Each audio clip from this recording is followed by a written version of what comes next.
Standing up to 8 feet tall and weighing up to 1,500 pounds, the grizzly bear stands tall as the top predator in the backcountry. And thanks to decades of monitoring and assistance, the grizzly population is growing. In northwest Montana, in the Glacier Bob Marshall complex, the population is increasing at about 3% per year. In the Yellowstone ecosystem, it's increasing on average about 4 to 7% per year. And both of those populations are expanding in numbers and expanding in range. So we see bears in places where they haven't been in some places 100 or more years. There are 6 grizzly bear recovery zones across the Northern Rockies: Yellowstone, the Northern Continental Divide, which is north of Missoula up into Canada, the Cabinet Yaak in northwest Montana, the Selkirk in North Idaho, the Cascades in Washington State, and the Bitterroot along the Montana-Idaho border.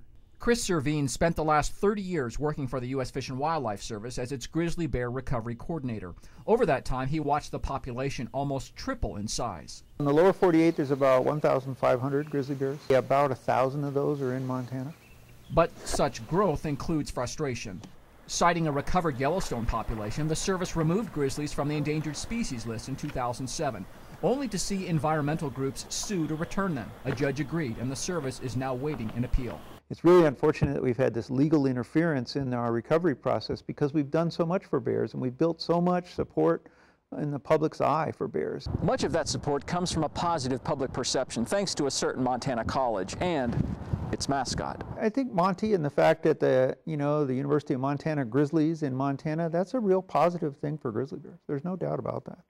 As Servine approaches his 30th year on the job, there are many things on his anniversary wish list. No more legal interference, continued public acceptance, and reestablishing grizzlies in the Bitterroot Mountains. At 5,600 square miles, they represent the largest block of wilderness habitat without grizzlies, but perfectly suited for them. And if we did that, we would have a connector between the Yellowstone ecosystem and the ecosystems to the north, and it would increase the probability of long-term survival for grizzly bears. Some worry an expanding grizzly bear population would evoke strong negative feelings, like many have toward wolves. Servine disagrees. Wolves tend to elicit all this emotion in people, these visceral reactions, and people are really mad or they really don't want them around. Most people are pretty supportive of bears. You know, they may not want them in their backyard or close to their house, but they like having bears around. Servine says he does not expect grizzly bears to live and flourish everywhere in Montana, only where there's habitat for them, and only where humans learn to live with them. In fact, he says wildlife management is really human management, and the most important habitat is in the human heart. Having wild grizzly bear populations that are really healthy in Montana is good for all Montanans. We should be really proud of that we can have a state in which grizzly bears can still live in numbers of up to 1,000 bears in Montana. That's a real positive thing, and it shows that we're good stewards of the landscape and that we live in a place that's pretty special. Mark Holyoak for Montana's news station.